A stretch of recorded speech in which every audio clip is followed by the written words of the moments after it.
Добре,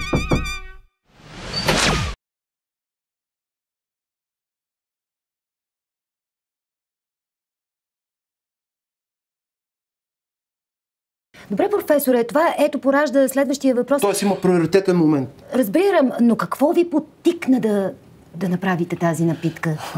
Аз от много време основно се тормозя. Тревожа се за това, че хората по принцип изживяват една метаморфоза. Ако сте забелязали, хората напускат своята същина и започват да се занимават с неща, които не им прилягат. Не са тяхна работа най-малко, да. И това може да се види на всички нива. Именно за това аз се посветих. Последните 67-8 години се занимавам и с моите братя, сестри. Се занимаваме основно в тази посока. Лехата, когато е сложена, самата диня да се търкулне настрани, а да не затваря семенцето на другата диня. Разбирате ли? Който го разбира, го разбира. Това вече не е работа. Аз не насилвам никого. Да.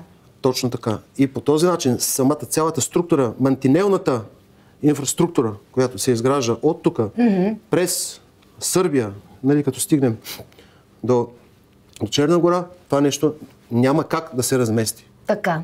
Колкото и вие и твоите приятелки, които приказвате за гърба ми какви глупости, професоре, и да пишете в социалните мрежи, че съм мръсник и крадец. Аз това нещо от вас очаква го, но не сега. Професор Донев, това е някаква грозна лъжа с цел да бъдат помрачени нашите светли отношения. И сте плюли по портрета ми, знам. На всяка една бензиностанция сте оставила бележка и си гасите фасовете в очите ми. Но аз това нещо съм го простил. Професор Донев, аз ако направя такова нещо, няма да имам очи да дойда и да направя разговор с вас, най-малкото и да се зарадвам толкова много. От една конкурентна среда. И вие сте скумрия, и аз съм някакъв вид риба. Нали?